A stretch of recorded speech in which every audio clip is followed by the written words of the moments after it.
This is the Unregistered podcast, and I'm Thaddeus Russell. This is a show about ideas, people, and behaviors that are considered inappropriate, out of bounds, or beyond the pale. The things you're not supposed to talk about if you're a school teacher, a college professor, a businessman, a politician, a parent, a neighbor, or even a podcast host. These are the things you're not supposed to say or even think if you're a good liberal, a good conservative, or a good citizen.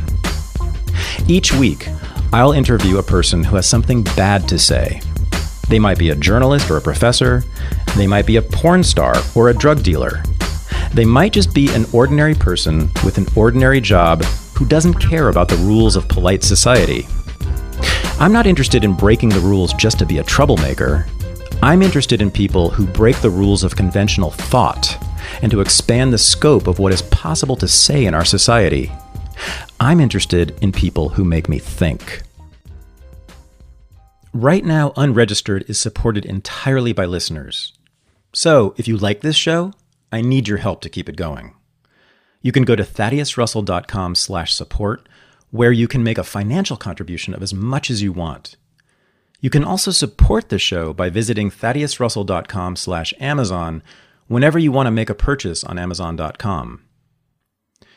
I'm constantly criticizing what is called feminism, but I still consider myself a feminist because of people like this week's guest.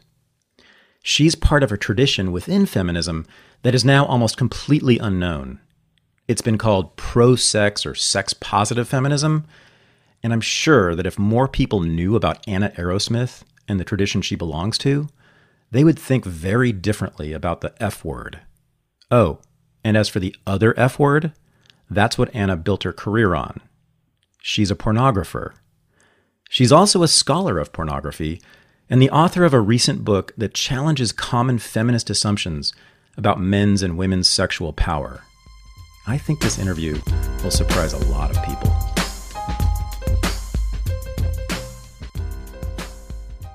So a few years ago, I was driving down Colorado Boulevard near my neighborhood in Los Angeles, and I was listening to this podcast called Intelligence Squared, which was out of Great Britain, and I think it was on television, it was made into a podcast, and now there's an Intelligence Squared United States. But anyway, it's a debate series, and the reason I downloaded it and was listening to it was that the title of it was something about pornography and women, or is pornography sexist or degrading to women? And I'm always interested in discussions about porn. The thing is, I'm pessimistic about them because most of the time there's not really a debate. And in this case, I was quite sure there wasn't going to be a real debate about pornography and women's sexuality and freedom, because it was a debate between Germaine Greer, who is an icon of second wave feminism and is known for her, I wouldn't even say critique of porn, her opposition to it. And that's exactly what she argued in this debate. And she was debating with a woman I'd never heard of named Anna Arrowsmith, who also went by the name Anna Span, who I think was billed as a feminist pornographer. Now, I thought that would mean that she trafficked in what's called feminist erotica, which tends to be not really sexual at all. And there tends to be no penetration, and it's about feelings. And in itself, it is sort of a repudiation of women's sexuality and certainly of pornography as we know it. But anyway, so I'm listening to this debate, and Germaine Greer does her thing about how degrading and awful porn is.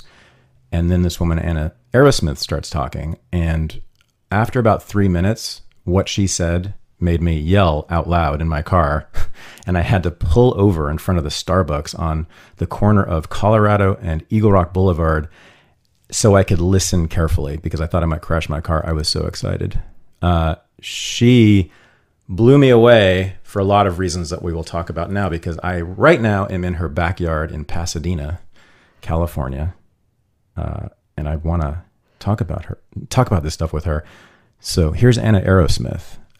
Anna, tell us how you came to become a pornographer, because part of what made me so excited was your story about how you became a pornographer, right? Well, I mean, it's a difficult one, really. I always had sexual imagery in my head from a young age. And so when I actually started to make porn, I felt like I was coming out as a pornographer. I remember my mate Victoria, who knew me as a kid, and I said, from my oldest friend from when I was about 3, and I remember saying, once, when I became interested in sex. And she went, when you became interested in sex? And it's weird because everyone assumes if you're in the industry, you've had some sort of abuse or early sexual experience. And there was none of that. I had a very sort of normal middle-class white English background. And I just had this imagination. But I was anti-porn at first. And then one day I was walking down Old Compton Street in London, which was really a red light district back then. It's full of Starbucks actually now. Is that in Soho? Yeah, Soho, right, yeah. And I realised that my anger against, because if you were a feminist in the 80s, and I certainly associated myself with that right up until I did my PhD in 2010. So if you were that, then you were anti-porn, you're anti kind of the band, the Top Shelf, and all these campaigns that were going on. It just kind of went hand in hand until the late 80s. And I just sort of realised one day I was 16 years old, and I was walking down Old Compton Street, and I realised my anger was envy, and it was justified envy that men had their sexuality catered for in such a myriad of different ways, from sex shops to magazines to sex workers to porn, whatever, and women had nothing. We didn't even have the Chippendales that back then, which was kind of like I actually wrote my first paper at my first degree in film and video at St Martin's on the Chippendales and how they're kind of not really what women wanted. These but they were male strippers, right? Male strippers, yeah. I wrote on the Dream Boys, the English equivalent, and how actually it's kind of like a performance of your right to have a sexual experience without them actually being straightforwardly sexual. And actually the difference between when men strip for women and women strip for men, how men are allowed to own the audience. Actually, there's still a sort of power thing going on there, and women spend, for instance, much longer naked at the end. The men kind of take their clothes off and then run off the stage and things like this. So and anyway, so I'm 16, I walk along and I just realize, it's kind of like this Nietzschean, what I later learned to be kind of like changing from the sort of slave mentality to the master mentality, which is I needed to define sex and porn and stuff in my own vision and stop complaining about what men had. And I don't think for one second that the industry isn't sexist. It is. I think it does a lot of stuff that isn't great for women, but I think the answer to it is more speech rather than preventing men's speech. It's about showing a better alternative. And women are, pretty powerful in the industry now. If you look at the way that sex shops have changed, when I first started, there were horrendous places to go. These kind of like dimly lit kind of cellars with just, loads of blokes literally in raincoats, dirty raincoats. And they were quite sort of depressing and quite panic inducing when you first went in. But now, within a few years in the mid sort of noughties, they changed into sort of much more sort of couple friendly things. And this is women's power. It's kind of like a soft power, but it is getting through. And so you just have to offer alternatives. And if people want to choose yours, then great. But we live in a democracy where they don't have to, I guess. So you went from thinking that pornography was oppressive, not just to thinking that it was okay, but all the way over to becoming a pornographer yourself, right? Absolutely. So you not only had a Nietzschean moment, moving from the slave position to the master position, and by the way, I kind of want to unpack that a little bit, but you also had an entrepreneurial moment, right? You started to think, I can make this thing myself, this thing that I want in the world. Yeah, it's right? strange. It didn't happen. That was when I was 16, and I didn't start making it until I was at art school in my early 20s. So there was some kind of rumination. I was reading like books like Women on Top and stuff like that, where they talk about women's sexuality and women's fantasies, and by Nancy Friday. And my life is a very varied and quite shocking array. Everything from women sort of fantasizing about sleeping with gorillas through to fantasizing sleeping with their sons, initiating their children, and stuff like and that. Also a lot of rape fantasies. Lots of that, and it's quite the rare thing to have this kind of romantic. Someone actually sort of talks about I don't know, just sort of having a nice night out with my husband is quite actually rare in this book. It's kind of turns the idea that we have about women's sexuality in terms of this was fantasies yes, that women fantasies. had. There have been a lot of studies, right, of women's sexual fantasies, which pretty much all showed this kind of thing. Yeah. Which is sort of the exact opposite of how women are thought of in and our how culture. often porn is made for women too. Mm-hmm. I mean, I was very conscious of making it as hard as I wanted, I guess. I did keep in mind that I was probably a bit ahead of a lot of other women. So I kind of, in a way, I perhaps didn't make it as hard as I personally would have liked it, but I was definitely known as one of the harder pornographers. I didn't shy away, for instance, from facial cum shots or bukakis and stuff like that. I just believe you can show those acts can be done in a way that actually shows that the person doing them is choosing them. I imagine that right now, a lot of the listeners, including a lot of young men who have seen a lot of bukkake, are flinching, hearing you say that. But also probably a little excited. I don't mean sexually, although maybe. But I would imagine a lot of them are excited to hear not just a woman, but someone who at least described herself as a feminist, saying that not only is bukkake okay, but that you actually that you distributed it, that you in some ways, I don't know about promoted it, but you were allowing it to be consumed or facilitating. Yeah, I didn't focus that. It was one bukkake. of the many acts. It was one of many acts. Yeah. And I think that's the thing that Lacan says, whatever gives you pleasure gives you power.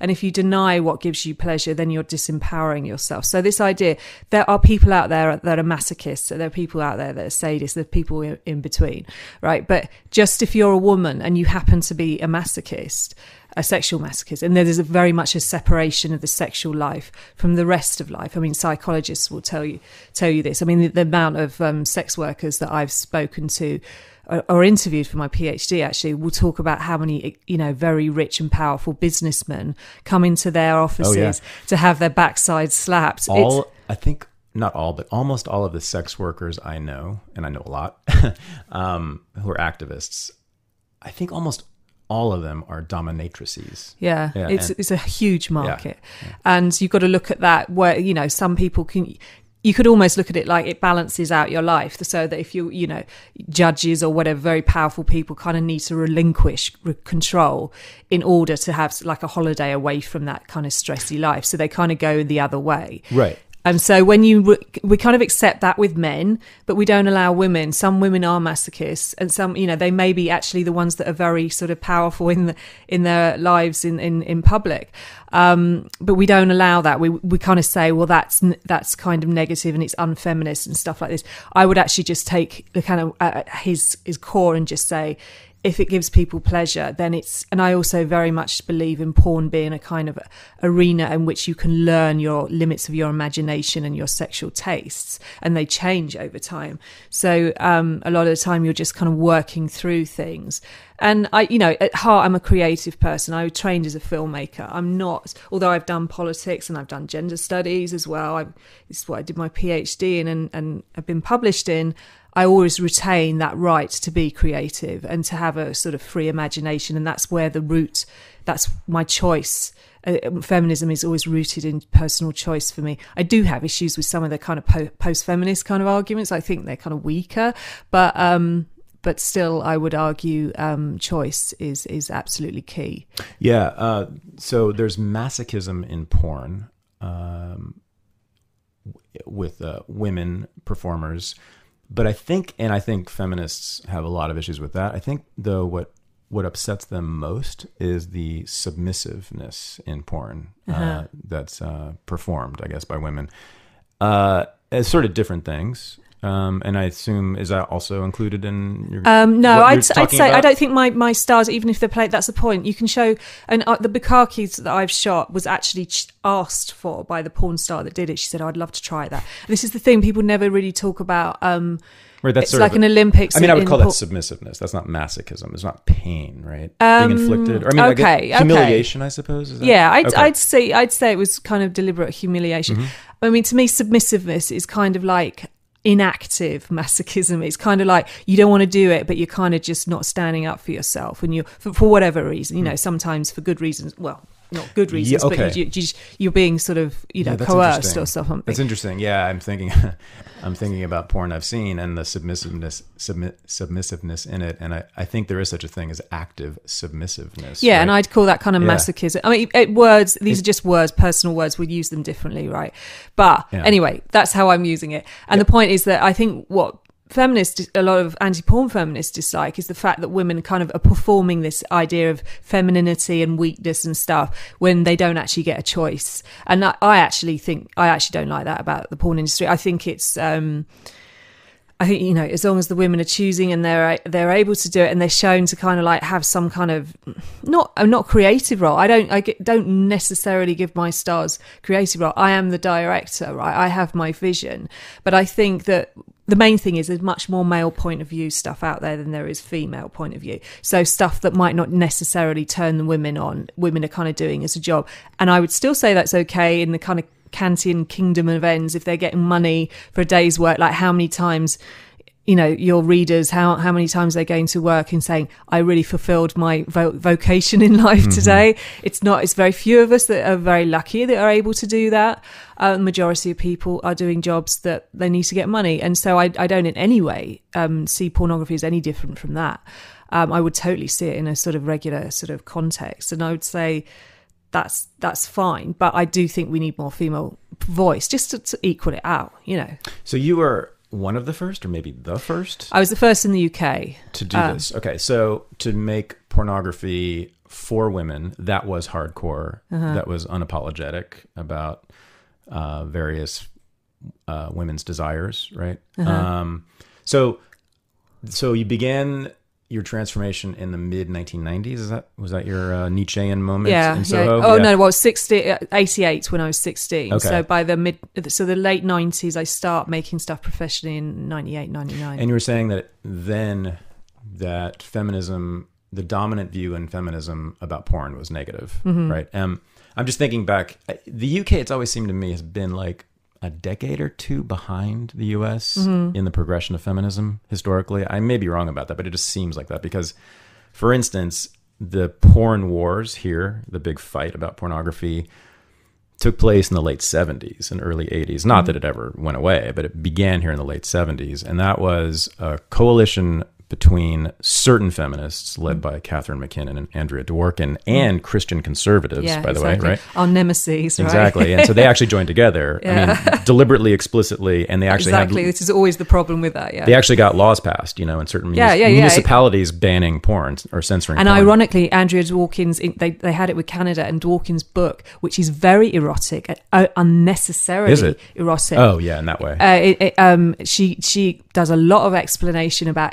images. She goes into so much detail. At one point she talks about the shade of the model's hair and how it matches the wall behind her. You don't need that amount of detail to describe porn in order to argue against it. And I always thought she's a thwarted pornographer, actually, Dworkin. Yeah. And this is the interesting thing, is nobody talks about that. Like Foucault would say, you know, it's a sexual experience, fighting porn. People get off. They talk about these vivid images and the power and the raping and this, that, and the other, and it's bang, bang, bang, bang, bang.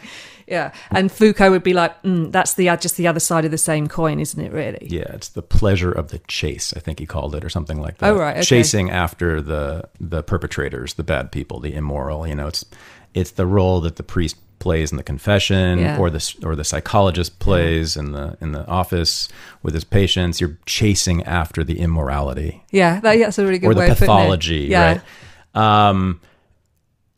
Sorry, just to finish that, Andrew Dworkin's book got banned in Canada for a while. Oh, because it was too pornographic. Because of her own law. Hilarious. Yeah, I was thinking about this, you know, as you were speaking, all the anti-porn writing that I've read, which is quite a bit, is incredibly detailed.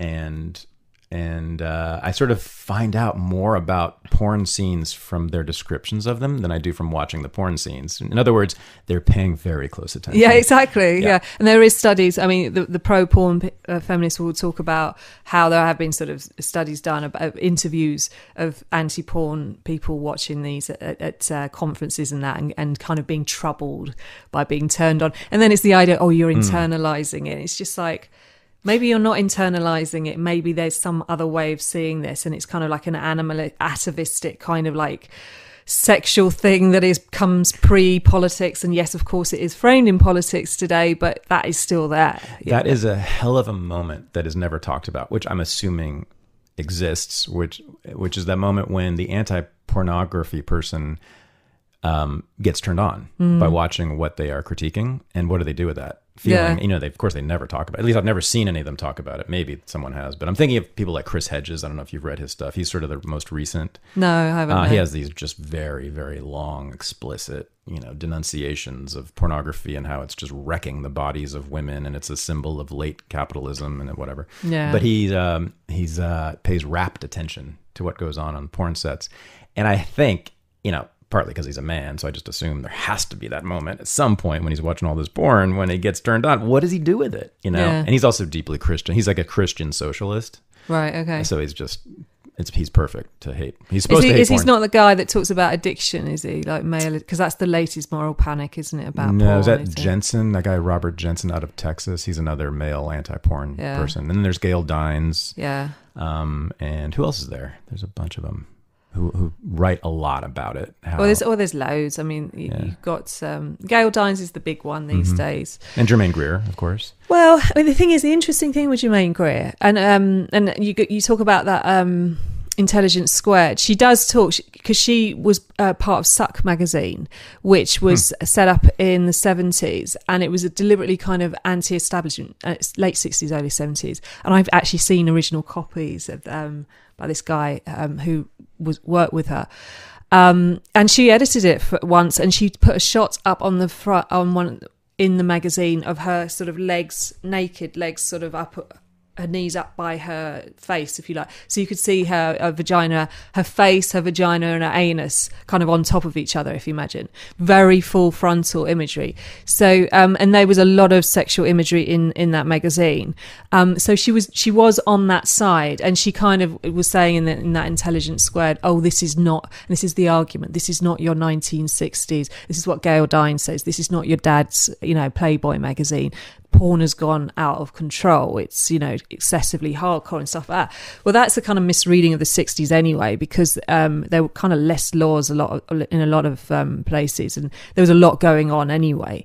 But also, I think that, if you access, for instance, the idea of access to kids is if you have decent kind of computer hard, locked away, it's actually, I think, more difficult these days, because back in the day, there were VHSs lying around, there were DVDs lying around, there were magazines lying around. Those markets don't exist anymore.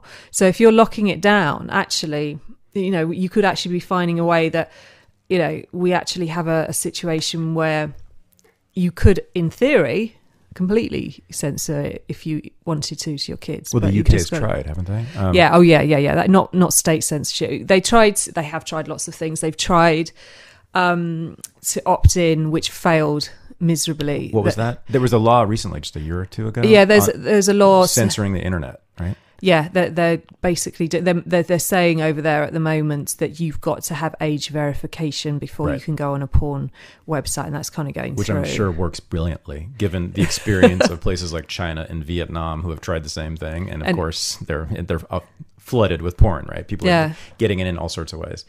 I mean, this is the ultimate thing with censorship. It kind of doesn't work. So how many movies have you made? How many movies?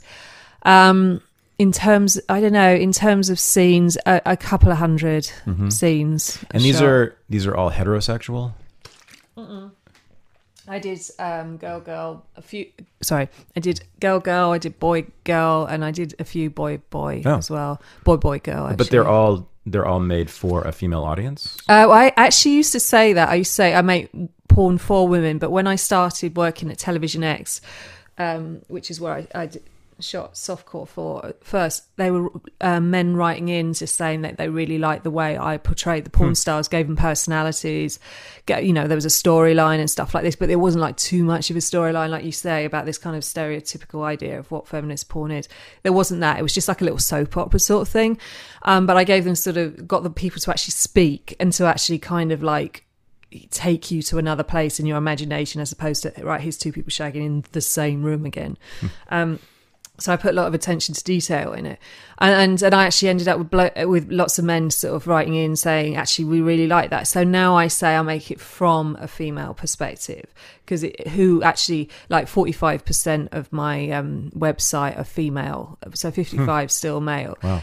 And the age was kind of like 25 to 45 the last time I looked. So it was kind of like, it's probably younger as well, but they just not updated the figures. But so it's a mixed bag. I don't think you can ever just make stuff for women and only, I mean, that's the thing, is how do you know how people identify anyway? Because this is a big thing about porn, and which is what I think people like Gail Dines are woefully inadequate at critiquing it, is, for instance, how people in their imagination, when they're watching porn, how they're actually kind of seeing themselves. Are they associating, for instance, with the male person? If you're a woman, you might associate yourself, it might be an extension of your masculinity, and people like Gail Dines see men as masculine and women as feminine. And actually, I'm quite a masculine person in lots of ways. I might not necessarily look it, but my ideals, my kind of ambition and my energy is in lots of ways can be quite straightforward, quite aggressive at times as well. So these are the kind of ideas that we see as masculine. And, if you're watching a porn film, are you really seeing yourself as the woman? Or are you kind of like, in some way, kind of like enjoying a lesbian experience via the male body and stuff like this? Are you imagining it happening to you, or are you another person? And I think we go through lots of kind of hoops and we go all over the place when we watch porn. I wrote a chapter in a book on philosophy and aesthetics of porn, and I talked about my pornographic imagination, it's called. And I talk about how we kind of flick, when you're actually having sex, you kind of flick between what you're looking at, thinking about what you look like, imagining it from a kind of third direction, like an objective, like you're in the room. You're kind of flicking through these almost like a camera. And I'm, this is before I even picked up a camera and shot porn. You kind of, your idea of what's happening is kind of going around lots of kind of avenues in your mind, I think. And I don't think that the subject is that straightforward. I think we imagine ourselves as porn stars. The amount of people that kind of have that ambition, the amount of letters I get from people in their 40s saying, I've always wanted to do this. I still go down the gym. Can I still do this? It's, it really is one of the kind of revered jobs women that people want to do. Lots of men mostly, but women too. Yeah. Yeah. I was thinking that one of the criticisms I'm sure you've gotten from feminists, because I know this is the criticism they make of female pornographers, is that you're simply replicating the oppression. You're internalizing the oppression and then replicating it. You're just merely mimicking what men do. And your career as a pornographer actually refutes that, right? Because you took this thing, this genre, you saw this, and you liked the basic elements in it, but you changed it. You made it into something that you thought was better, that you liked, and that you thought that other women would like, right? You changed the way it was done. You've got to get in there. I don't agree. So how did you change? What did porn look like in the 1980s, and what did you do to that? Okay, so it was 90s, but late 90s when I started, that women were in these, there was a big fashion for the kind of glass heels, big fluffy pink tops, women sitting on these pool chairs that were sort of blow up clear chairs and stuff like this, and it was all very kind of hyper feminine sort of thing, like strip club style. Yeah, that kind of thing. And there was nothing that was cool, like nobody was doing anything. I came out of art school and I just looked at that, I just spent 3 years at St Martin's, where an excellent art school but mostly teach you to be incredibly arrogant, right? So I came out and I just went, this is rubbish. And I dressed people and I wrote things as if they were art students, like kids living in, and I was shooting in locations where they were derelict, you know, squats. Some had sort of like holes in the ceiling. This one place I shot, it had an old motorbike sort of in the front room. And I'd shoot in like all my mates' houses. I just sort of pay them money and I'd go shoot. And they'd have these kind of weird artistic shit all over the walls. The students, I used to get flat-chested girls because I wanted to put agent provocateur underwear on them, but I couldn't afford the bras.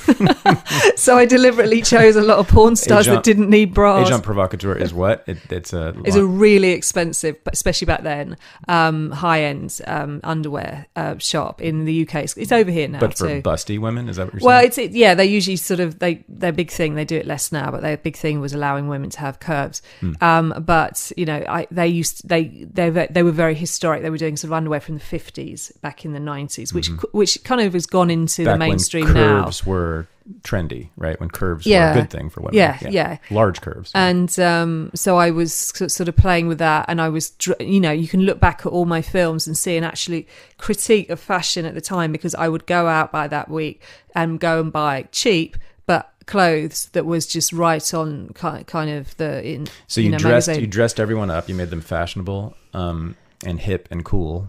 And then I did lots of other things. I mean, what I say that's particularly female point of view is I put good-looking men in the films, and I auditioned guys to get. There was a real dearth. You know what? Men do not like looking at ugly dudes either. Yeah, having okay. sex. Yeah, I think that's pretty universal. I can't imagine any man would prefer to look at an ugly man. I might be wrong about that, but so I think that helps explain your male audience, I would think. Yeah, but also that's another subject thing is how much of that is a kind of like actually not enjoying looking at the male body as well. You know, is that kind of boundary of homosexual, heterosexual, bisexual that we kind of like we don't really talk about, but. Also, so I put good-looking men in, and I had to audition. That was a whole process. I had to learn how to audition them. Tell us about that. What well, at first I used to get guys. I would get a guy, and I'd get him to put a camera, and I'd be sitting there fully clothed, not sexual in any way myself, and he would take his clothes off and masturbate and talk about his fantasies right in front, just me. And I could just see if he could handle that pressure. And the thing was, lots of them could. And then you put them in a room full of loads of other people and they couldn't then. So I kind of skipped that stage because that is a rigorous audition, I must say. I actually, in one of my films, Sex Experiments, I put some of those interviews out that I nearly got one by a guy called Neil Bow, was the guy on Channel 5 in England who was a gay guy, said it was the sexiest thing he'd ever seen. So it was actually made some really good quality stuff came out of that. Just these guys talking about their fantasies and stuff, which we don't really talk. We kind of assume we know men's fantasies, but actually, that's right. We don't really ask them. That's exactly right. Yeah. We assume that all men talk like Donald Trump did on that bus all the time, right? Even Donald Trump doesn't talk like that, I think, all the time, or even much of the time. But I think that's commonly assumed in our culture that we're all these sexual predators. Yeah, I mean, this goes into where my PhD comes into it. Like I studied dating, men's experience of women's power in dating relationships. So heterosexual men. And I know it's been published. It's called Rethinking Misogyny, but it's really about kind of like I started the PhD research because I just felt that feminism wasn't acknowledging female power, and I felt that we needed to talk to men in order to see how they saw women having power. So the dating relationship is just kind of like a neat kind of context where you get to know someone very well. And I actually ended up having much more empathy for men and much more understanding and being less scared of them too, because including pickup artists, right? Yeah, I studied pickup artists, 10 pickup artists and 20 dating men. And you had empathy for them by the end of the study? I didn't.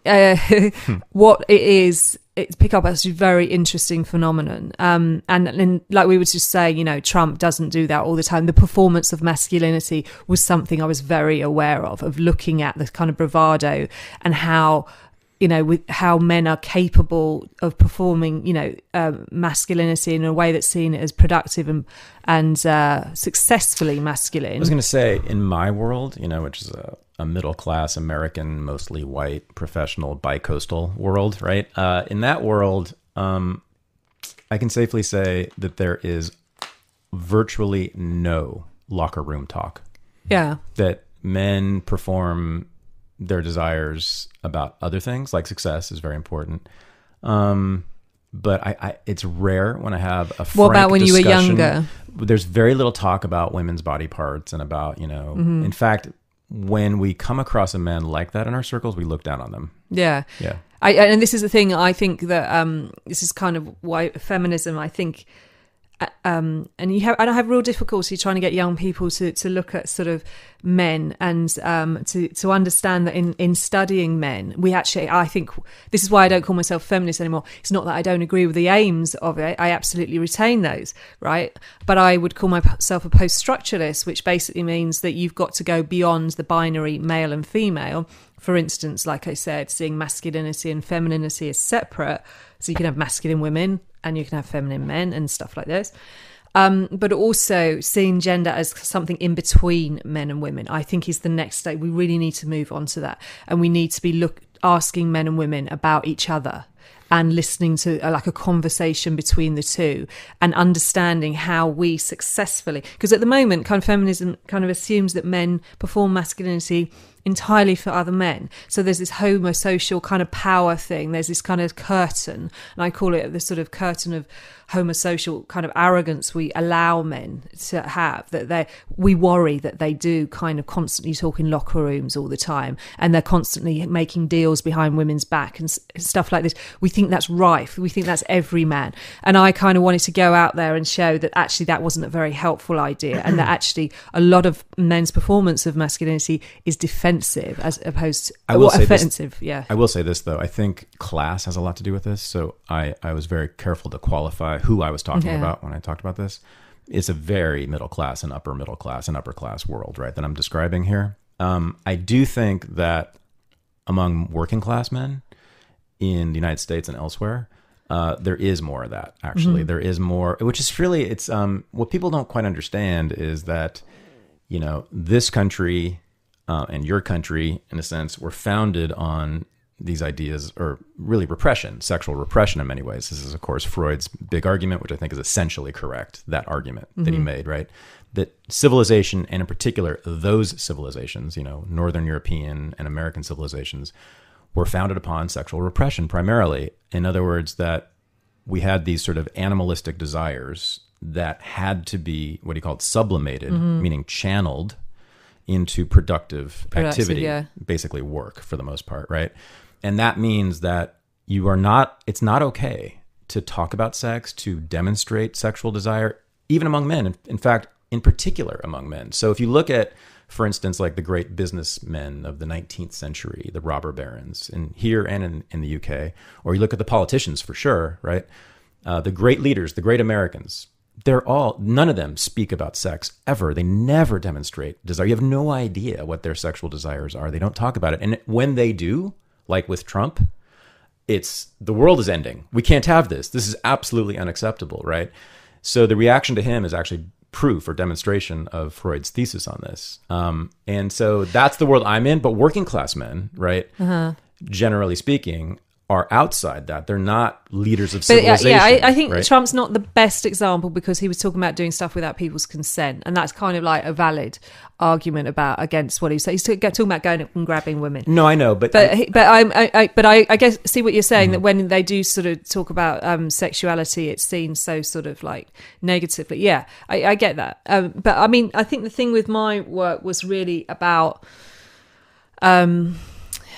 seeing how much men perform their masculinity to impress, yes, other men, but women too, and that women had a power in that, and that we need to kind of understand that. And we also need to understand that when men perform in ways that are kind of hegemonic masculine, kind of like harder masculine performances, perhaps not so far as going misogyny and stuff like this, but it's less sort of the soft, if you think of masculinity as going from a hard kind of John Wayne kind of performance through to a softer what's that guy out of Coldplay called? Yeah, but that Chris Martin, right? Yeah. So he's a classic. I'm not saying he's right at the end of the but he's a good example of softer masculinity. It used to be, back in the day, Ellen Alda was our example of the soft feminine man.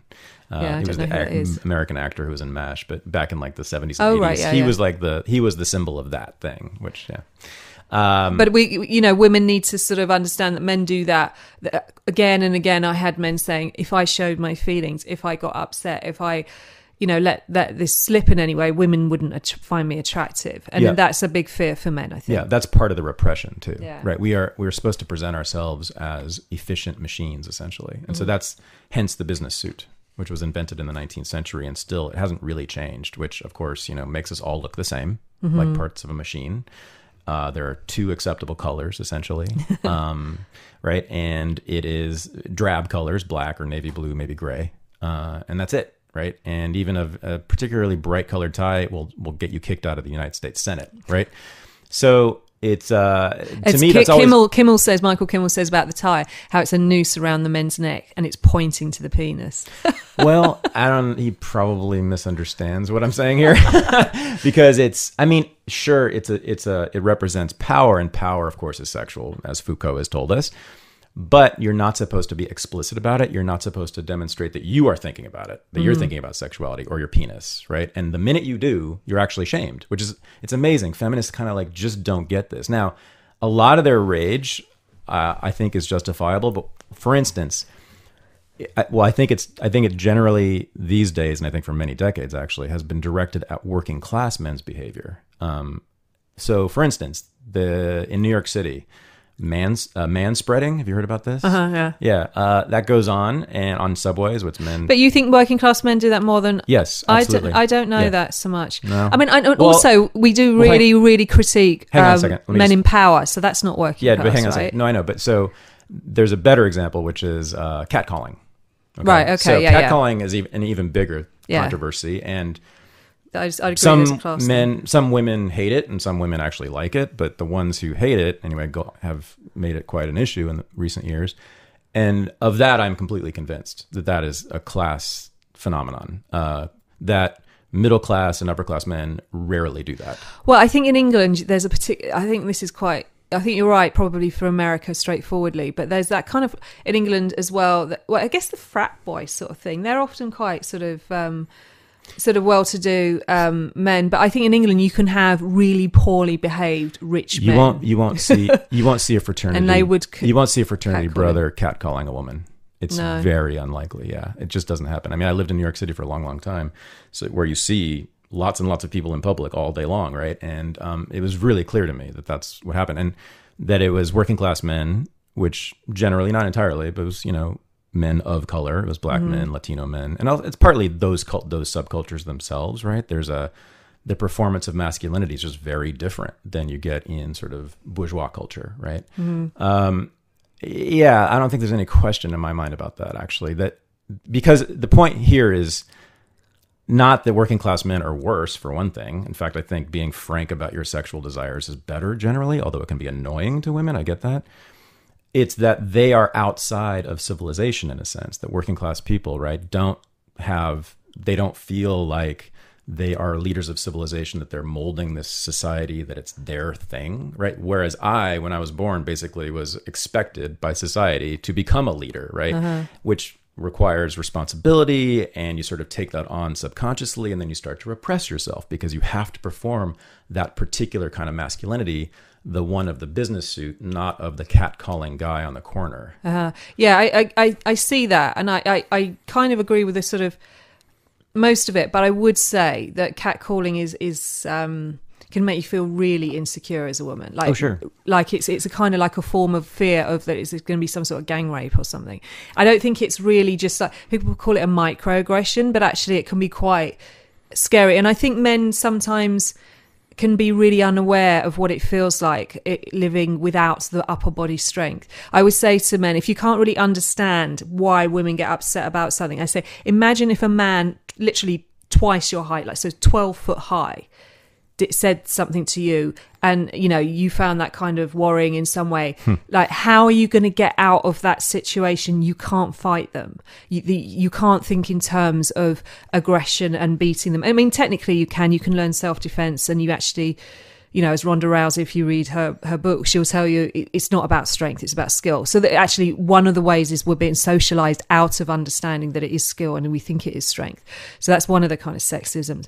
But if you have to get yourself out of a situation, you will say things that get you out the door quickly. Like you will kind of compromise yourself and get out, and you'll get all sorts of things, and you really can't understand. Men, like, why are you lying about that? Why aren't you straightforward?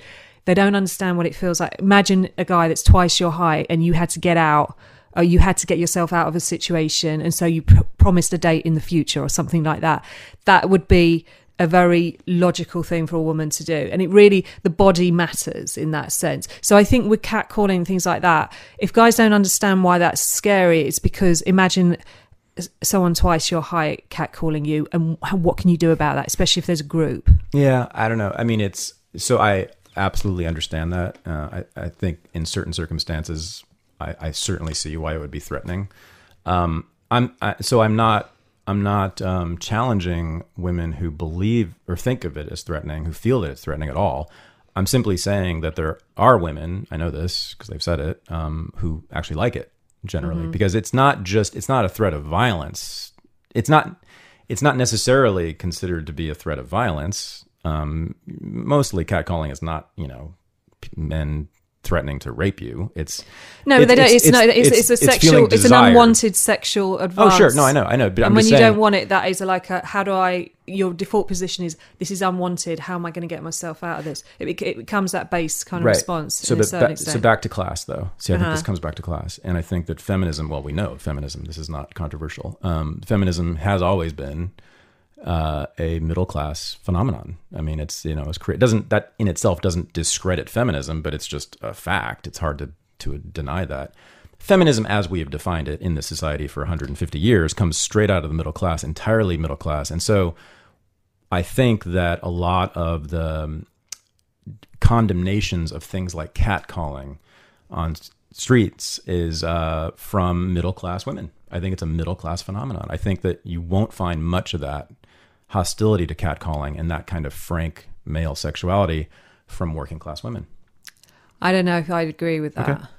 I don't know enough about the stats. I want to find out more about that. Yeah, but I don't know. I mean, the thing, totally. Feminism has a history of being white, middle class. Black women taught us that very, very kind of early 80s.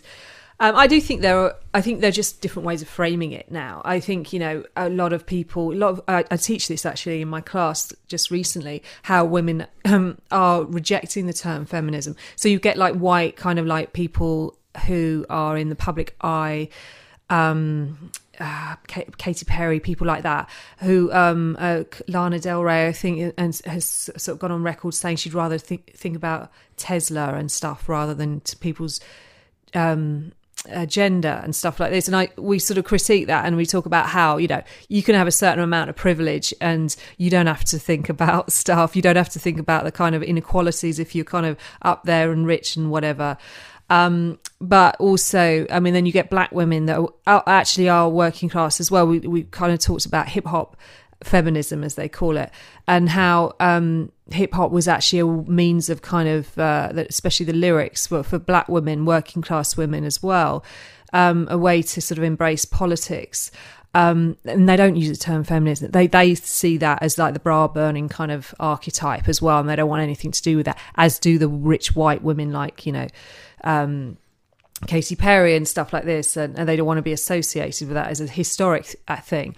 But there are black women who, if you start talking about empowerment and women's, and you take it away from a group, like a movement, and start talking about, would you believe in equality? Do you believe in you having the equal pay? And it's like, oh yeah, hell yeah. So that's kind of there, but it just isn't framed in a movement in that way. And you've got kind of like say her name and stuff like that, the really important stuff that's very much supported by women of colour. So I don't know about the class issues so much. I think there are just other ways of doing it. And it's probably, you're right, that it isn't as a movement so kind of fashionable.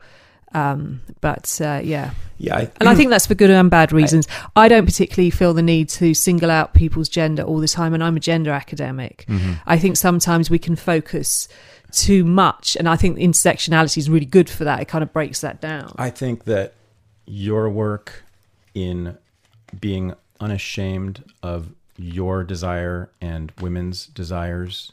And I think the lyrics of a lot of women in hip hop, which aren't political, which are just about, they could be about their sexuality and stuff. A lot of it is, which right? which is political, right? Because that's exactly what I about did. what I'm about to say. Yeah, which I think that is more revolutionary than any political statement. I mean, anything that's considered to be a political statement. I always said that I was never going to be didactic, right? I was never going to go out there and say, you know, I'm going to make feminist porn, quote unquote. I don't have a set of rules. Like, I actually really differ from a lot of feminist pornographers. For instance, they won't put, and I'm not talking about the softer stuff. You can look at the queer stuff coming out of San Francisco, and that can be quite hardcore. But there are certain rules that they'll have about, they won't have women with augmented breasts. They won't have women with long fake nails. Like kink.com, is that? Yeah, well, kink, yeah, that's from there. But Shine, Louise Houston, Pink, what's her label called? She has a really good setup up there with all the different queer stuff, queer pornographers. Yeah. So this, which is lesbian hardcore, right? It is hardcore. It's totally hardcore. But they have rule. I don't know.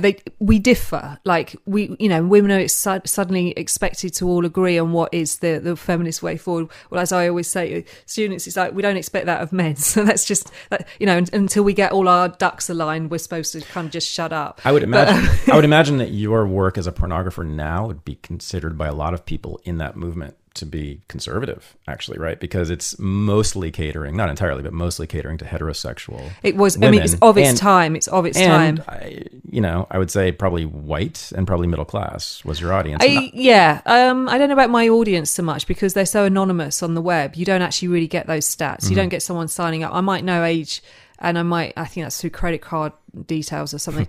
But I don't know the stats for that. But I don't know race, and I don't know class or anything like that. I don't know how you find that out if you've just got a small website. But my stuff is of the time, and I said I haven't actually shot anything in 10 years, and I've been advocating for the industry since, and I still work very much kind of involved in that, but I actually haven't shot anything since copyright theft took over in sort of 2007, 2008, and it just became people were file sharing, and I just couldn't afford it anymore. There's so much free porn. Yeah, people were just taking my stuff. You can't make a living anymore. I had a company follow it, and in 3 months, it was about something like £260,000 worth of stuff. My films were shared for free, and I could have really added to the market of queer or whatever, female porn, whatever, all different types of porn. I could have had loads of pornographers set up and in business if I was making that every 3 months. But so it just has real effects, these things. But I think now I say that if I was making porn now, it'd be totally much queerer. But that wasn't 10 years ago. You can't really, it's presentism to read the history backwards, and you can't say my stuff at the time was really hardcore and really cutting edge, and that's of the time. But it wasn't. I did a bit of sort of bisexual stuff. I did a load of sort of girl stuff, but it wasn't queer as in the sense of. And this is the other thing. I don't feel the obligation to include different types of bodies. My thing is always, if I like, and it's facial for me, I think facial beauty is really important for who I would shoot in a film. And I actually think it is for men too. The market, everyone talks about sort of tits and arse, but it's the women with the good faces that actually have the better careers. Mm-hmm. Jessie James and people like that, they have the long careers and they do very well. And so, and things like that. So if someone were bigger and they came to me, or if they were really skinny, like I said, flat chested, not an issue. But if they had fake tits, I don't care. I'm really not bothered. I just need to think I like them. Mm-hmm. I don't make them. I don't have an obligation to make porn for anyone else. I make it. I have to keep that integrity. And I think sometimes the feminist discussion about reality and things being sort of real sex, real orgasms and stuff, it's just another obligation. And it's actually unhelpful. We don't expect any other type of film to be real. You don't expect a horror film to be real. You don't expect any other. So why suddenly porn is meant to show real? I mean, the men fake orgasms as well. It's what people don't realise. They're pushing a particular social norm, actually, which is actually quite conservative, right? Often feminists will say, women don't orgasm like that, and women don't want to have come on their faces, and women don't want to be submissive, and women aren't masochists in bed. They don't want to be dominated. And you're saying, well, that is actually, again, sort of what I'm saying is that is actually a projection of this middle class norm, right? About women that's been imposed on them, and they've internalized too, but you're just breaking right through that. Because I do see a similarity with some sort of feminist pornographers, ironically, and those against porn, which is this idea of that sex should be real. I mean, you hear Gail Dine saying we should have authentic sex, and then and never describe exactly what that is.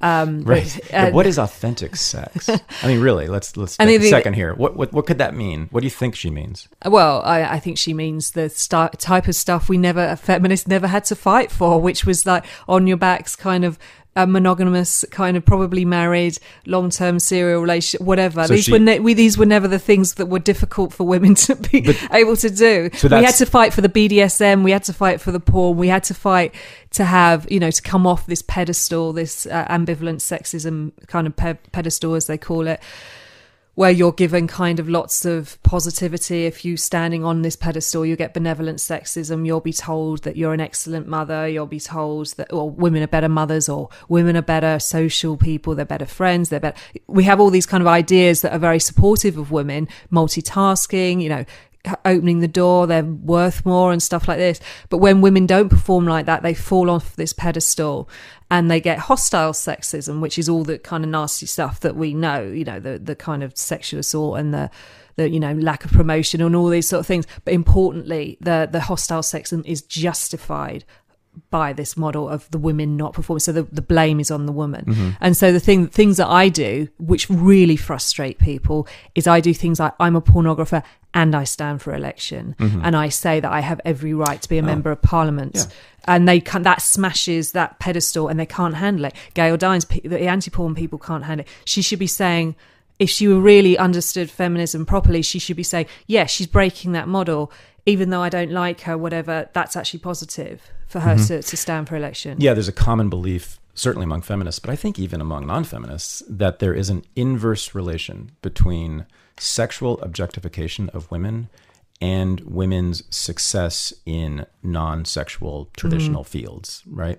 So that the more we objectify women, the more that they're porn stars, the more that they're strippers, the more that there are billboards of women in bikinis, the less they will be able to enter, the medical profession or the professoriate or the United States Senate. And actually, if you look at the history of the last 100 or so years, you see a steady increase, I would say, in the sexual objectification of women that's available, certainly, in our culture, right? There's just more porn, there's more billboards, there's more of all of that. And guess what else has happened? It's simultaneously, you see all sorts, you see women entering these professions, especially in the last 40 years, in huge numbers. So that this year, by the way, 41% of the degrees granted by colleges and universities in the United States went to men. 59, that's the one area where women have taken over is education, right? And not in teaching, but in education. And a majority of MDs granted are to women now. Right, yeah. But I would say there was I wouldn't entirely agree with a kind of sexual objectification going up straight. If you look at the 70s, look at magazines from the 70s, it's quite shocking to see naked women promote. I mean, there's a mechanics magazine my husband had as part of his PhD. And I was looking at it, and there's women draped over, they're selling spanners, and they're selling sort of like nuts and bolts for cars, and they're pretty naked. So I think there were laws that came in the 70s that kind of curbed that. It's changed slightly, but I do agree very strongly with, and this is the point with ambivalent sexism, is that the more like if I was to show you a map of the world that bans porn, right, you'd think that I was showing you a map of the world where women have the least rights, and they go simultaneously because this hostile thing. Women have to be kind of covered up. They have to be motherhood. They have to be these sort of things. And so when they're not, they if they get raped, they're the ones that are blamed for that and stuff like this, because they're dirtied in some way. And not allowing sexuality is all part of that philosophy, which is where I think people who are anti-porn are so misguided if they call themselves feminists. You just go look at the stats, go look at the facts that places where there is pornography, rape is less prevalent. Yeah, it's indisputable. I think this all comes back to the mind-body binary that's central in Western culture. You know, Plato came up with this idea that we're made up of a mind and a body, and that they are antagonistic to one another. And the more of the mind you are, the less of the body you are, and the more of the body you are, the less of the mind you are. Mind is where the rationality and the discipline and the work is, and the body is, of course, where sex and the desires are. And I think it's still dominant. I think basically people just assume this to be true. We don't think about it explicitly, but I think that's true. I think this explains this. Really, it's cognitive dissonance, about this issue. I mean, this is that Foucault says very famously. He says in criticism to a feminist, try going up to an athlete and say, "You're only known for your body." You know, why we put down the body for women so much. I mean, the porn stars, some of them are excellent. We are in 20 years' time, when the culture has calmed down about pornography, we're going to start like looking at porn stars and go, wow, that person's way better than that person. Better in what way? Better performers. I mean, I've worked with performers who are excellent. I mean, very few and far between. As performers. As performers. Yep. And it's not easy. Oh, I know. I'm sure. It's not easy to be able to do that. And it's a rare talent that people can do it. And I can see that a mile off because that's my job. But most people kind of just see, like, I look at sport and all I see is a green screen, right? But most people look at porn and all they see is a pink screen. That's kind of like the distance you look at it. Like, I know nothing about sport. I just kind of walk past the telly and it's there. And people kind of look at porn in that way, in the sense that they don't really kind of, unless you're a real kind of fan and you get in and you really follow it, most people just think they don't have the language. And this is the trouble, that people who are arguing against it don't have the language either. I mean, there are certainly really real criticisms to have about porn, but Gail Dines can't see the wood for the trees, that's for sure. I think what women globally, but certainly in the West, in the United States, and I think in Western Europe, have demonstrated over the last 50 years is that the mind-body binary is bullshit, because they've shown that you can be highly sexual and highly rational, highly disciplined, highly successful in any field simultaneously. And there is no fundamental conflict between the two. Yeah, right? Absolutely. Yeah. And I think this is a very important part for women to gain, is to break down these kind of binaries. It's absolutely central. Because that has been the closet for women, right? Yeah. As it was for gays, right? It's the more you show your sexuality, the more shunned you are, and the more it is assumed that you can't do anything else in the world. Yeah, right? Exactly, yeah. So you mentioned body image and how you didn't have performers who were, I guess you said larger or... didn't fit the standard. But so, however, you said the thing that made me yell in my car when I was listening to you speak in that debate was about body image. It was stunning and it was so good. I went right home and I Googled you and I researched you and I think I transcribed the quote and then I put it on my Facebook immediately because it was so good. You said something about women's body image and pornography that is something I had been thinking, but I'd never heard anyone else say it, and to have a woman in pornography say it was quite revelatory. Here's the thing. What you were reacting to, and really, I think, overthrowing, was this very common belief among feminists, and others too, that, again, what is done in pornography will be replicated in real life, or will promote bad things in real life, that if you show women being submissive, they will be more submissive in real life. We've already shown that that's bullshit. But they also say that it promotes shame about women's bodies, because in pornography, all the women have flat stomachs and huge boobs and perfect little bodies. And you said something totally contrary to that. What did you say? I said, whatever it is you don't like about your body, I say this to women all the time, put it into a search engine and put plus porn, and you'll find a load of websites that find that as the most attractive thing about you. Yep.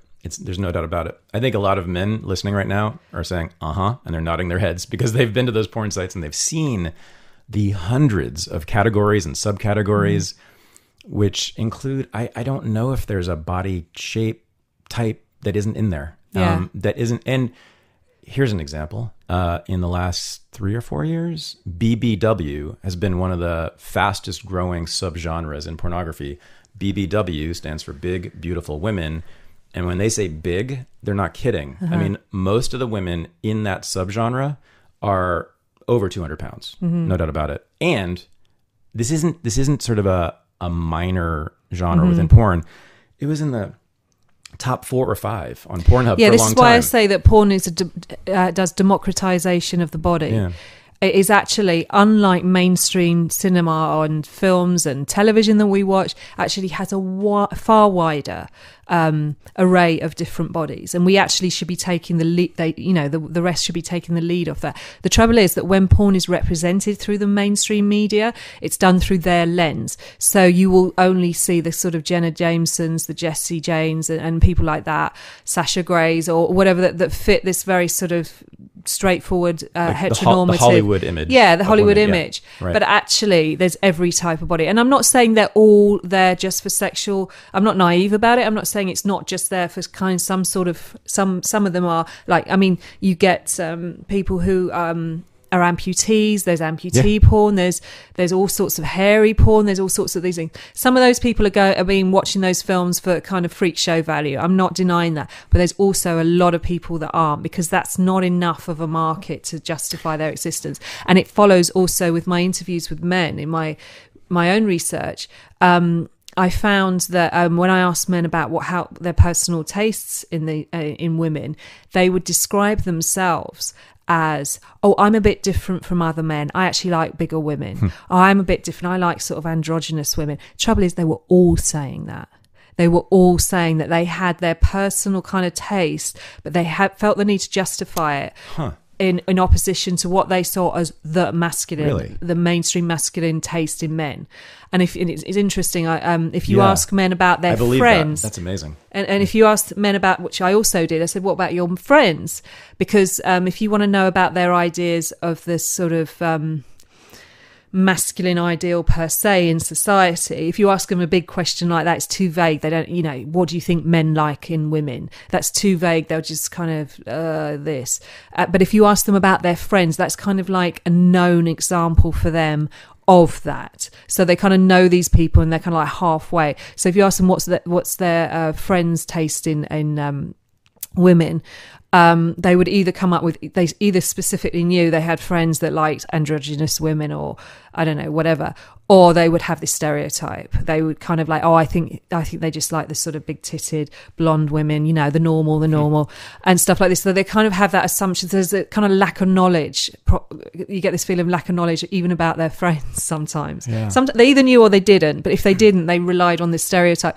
But they saw themselves as different and having to justify themselves to a certain extent. There was the language they were using, that they were kind of like not properly sort of performing their masculinity in a way, because they quite like big women and stuff like this. Yeah. And I always say this is, women are we are terrible for berating ourselves about our bodies, myself especially, but and I think that men actually are far more forgiving, and yet we blame men for sort of projecting that onto women. And actually I think we really have that is something that we kind of internalized ourselves, and of course there are idiots like Trump and people like that who go around sort of saying women are used up after 20 or whatever, but there's a lot more out there in number that are married, that remarry bigger women, sex workers. I mean, it's incredible. When I was interviewing sex workers, there were women who were in their 40s and 50s who were just going, I had no thought that anyone would find me attractive. I'm size, 16, I'm 53, whatever. She goes, I'm so busy.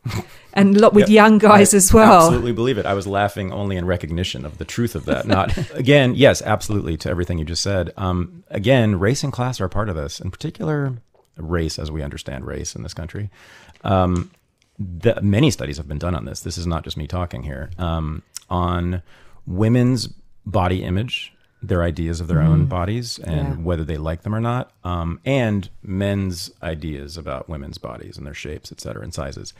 And it's very clear over many studies that Black women and Latina women in this country feel just generally better about their own bodies than white women do. Isn't that something, right? Yeah. And then also that Black men and Latino men, this is sort of famous, I suppose. I mean, it's well known that they generally prefer larger women women who would be considered by Hollywood to be fat. I mean, I'm not talking a little overweight. I'm talking about fat. There was no way they would ever get into a Hollywood film.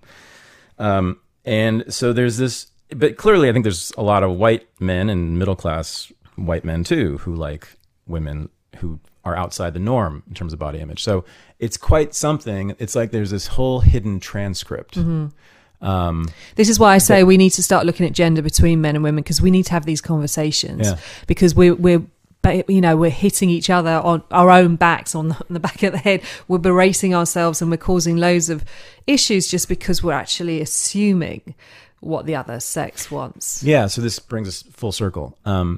So you started out by talking about how you went from being a slave in Nietzschean terms to becoming a master. And it sounded like there's at least a part of feminism from then that was adopting the slave position, right? Vis-a-vis men, ironically, right? And what does that mean though to you? Why did you use that comparison?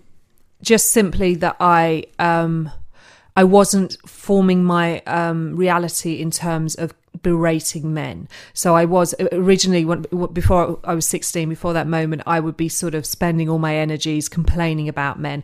And this is what Nietzsche says, that historically, I mean, is he specifically talking about? I think in timelines he's talking about the Jews, but I think... I mean, he's really talking about all sort of socially subordinate groups, right? Yeah. They start with envying the superiors in the society, which then becomes resentment, and then the desire to kill or attack those who are superior, which he calls ressentiment. That's the word he uses for that thing. But so, yeah, I mean, I think I'm not right. gonna, it wasn't, am I going to spend all my energies going around complaining about porn and just getting really angry and upset about it? Or am I going to own my own sexuality, and am I going to go out and I'm going to make something that actually will fulfill me and also will show other women what can be done? And it seemed to me that there was absolutely a point of empowerment when I moved from that position over. Yeah, you weren't becoming a master of other people. You were becoming a master of your own desires. Yes, of my own future and my own, your own life. My own life, yeah, absolutely. And sexuality was only a part of it, clearly. Well, Anna, thank you for this. I really hope listeners learned a lot. I bet they did. And I bet they were surprised by a lot of this. And I'm very glad about that. So thank you for doing this. Thank you. All right. It's been a lot of fun. Good. Cool. This was the Unregistered podcast, and I'm Thaddeus Russell. If you like what you just heard and think it's worth supporting, please visit thaddeusrussell.com/support, where you'll be able to personally help in a real way to keep this show going. You can also help by going to thaddeusrussell.com/Amazon whenever you want to make a purchase on Amazon.com. Also be sure to check out the notes and links for each episode at thaddeusrussell.com/podcast. Thanks for listening.